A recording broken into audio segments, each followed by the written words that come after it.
Hello கனிங் channel people, நம்மளோட வெற்றி Vasanth and Vaishnavi இவங்களோட திருமணம் அப்படின்றது சோஷியல் மீடியாவில் களை கட்டிக்கிட்டு இருக்க ஒரு விஷயமா இருந்துகிட்டு இருக்கு. ஸோ அந்த நிலையில் ரொம்பவே முக்கியமான மேட்ரு என்ன அப்படின்னு பார்த்தீங்கன்னா, வெற்றி வசந்த் ரொம்பவே ஒரு ஃபேன்ஸ்க்காக நிறைய விஷயங்களை பண்ணக்கூடியவர், ரொம்ப நல்லவர். அது மட்டும் இல்லாமல் யாராவது ஒருத்தர் அவரை பற்றி எதாவது போஸ்ட் போட்டிருந்தா கூட கைண்டாக போய் ரிப்ளை பண்ணி அதை ரீமென்ஷன் பண்ணி அந்த அளவுக்கு ரொம்ப கைண்டான ஒரு பர்சன்.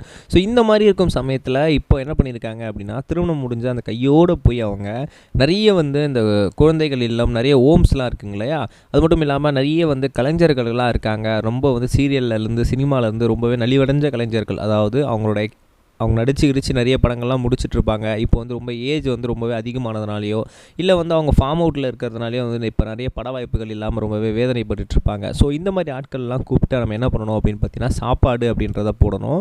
இந்த மாதிரி ஹோம்ஸ் நிறைய குழந்தைகள் இல்லாமல் இந்த மாதிரி முதியோர்கள் இல்லாமலாம் என்ன பண்ணணும் அப்படின்னு பார்த்தீங்கன்னா, அங்கே போய் நம்ம சாப்பாடு போடணும் அப்படின்னு சொல்லி பண்ணியிருக்காங்களாம். ஸோ திருமணம் முடிந்த கையோட முதல்ல அவங்க என்ன பண்ணியிருக்காங்கன்னா, அவங்க அப்பா அம்மா கிட்ட போய் ஆசீர்வாதம் பண்ணிவிட்டு இந்த விஷயத்தை தான் நம்ம பண்ணுறோம் அப்படின்னு சொல்லிட்டு ஃபஸ்ட்டு என்ன பண்ணியிருக்காங்கன்னா, குழந்தைகள் இல்லம் எல்லாருக்குமே போய் சாப்பாடு அப்படின்றத போட்டிருக்காங்க. ஒரு நாளைக்கான 3 வேளை சாப்பாடுமே அவங்களுக்கு தடபுடலாக விருந்து அப்படின்றத கொடுக்கணும் அப்படின்னு சொல்லி கொடுத்துருக்காங்க.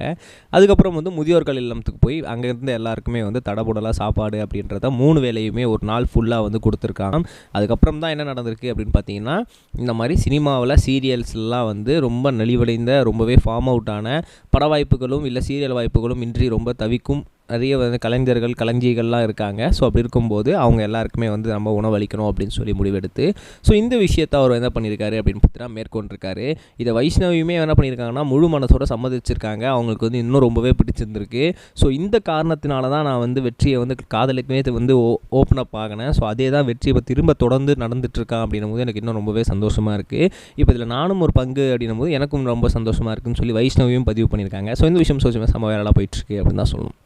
ரெண்டாவது மிக முக்கியமான ஒரு மேட்ச் என்ன அப்படின்னு பார்த்தீங்கன்னா, நம்மளோட ஜெயிலர் 2 இந்த படம் வரப்போகுது அப்படின்னு சொல்லி நிறைய விஷயங்கள் கேள்விப்பட்டிருப்போம். பட் ஆனால் அதிகாரப்பூர்வ அப்ரூவல் எதுவுமே வராமல் இருந்த நிலையில் ரீசெண்டாக என்ன நடந்திருக்கு அப்படின்னு பார்த்தீங்கன்னா, இதே நெல்சன் திலீப்குமார் ஒரு ரீசெண்டாக ஒரு இன்டர்வியூவில் சொல்லியிருக்காரு, ஜெயிலர் 2க்கான படப்பிடிப்பு ஸ்டார்ட் ஆக போகுது. அதுக்கான ப்ரொடியூசர்ஸ் எல்லாமே அதே தான் சேம் ஜெயிலர் 1ல் யார் இருந்தாங்களோ அதே தான் ஜெயிலர் 2ல் இருக்க போகிறாங்க. பட் இப்போ என்ன விஷயம் அப்படின்னு பார்த்தீங்கன்னா, இதுக்கான ப்ரோமோ ஷூட்டை எடுக்க போகிறோம். அதை நெக்ஸ்ட்டு மந்தோட ஸ்டார்டிங்லேயே எடுக்க போகிறோம். இந்த ப்ரோமோ ஷூட்லாம் எடுத்து முடிச்சுட்டு தலைவரோட பர்த்டே நெக்ஸ்ட் மந்த் வருது 12/12. ஸோ அந்த 12/12 என்ன பண்ண போகிறோம் அப்படின்னு பார்த்தீங்கன்னா, ஜெயிலர் 2க்கான அப்டேட்டை ப்ரோமோவாக ரிலீஸ் பண்ண போகிறோம் அப்படின்ற மாதிரியும் சொல்லியிருக்காங்க. இப்போ அதிகாரப்பூர்வமான அப்ரூவல் கிடச்சிருச்சு, ஜெயிலர் 2 வரப்போகுது அப்படின்ற மாதிரியும், அது ப்ரோமோ எப்போ வரப்போகுது அப்படின்ற மாதிரியும் சொல்லிட்டாங்க. ஸோ ஃபேன்ஸ் எல்லாருமே பண்டிகை கொண்டாடுகளை அப்படின்ட்டு இருக்காங்க. ஏன்னா அடுத்தடுத்து நிறைய படங்கள் ரஜினி சாருக்கு காத்திருக்கு அப்படின்னு தான் சொல்லணும். நம்ம நெக்ஸ்ட் சொன்ன கைஸ் பை. இது வரைக்கும் கனெக்டிங் டிவிக்கு சப்ஸ்கிரைப் பண்ணனா மறக்காமல் சப்ஸ்கிரைப் பண்ணிக்கங்க. உடனடி அப்டேட்ஸ் பெறுவதற்கு நோட்டிஃபிகேஷன் பெல்லையும் கிளிக் பண்ணிக்கங்க.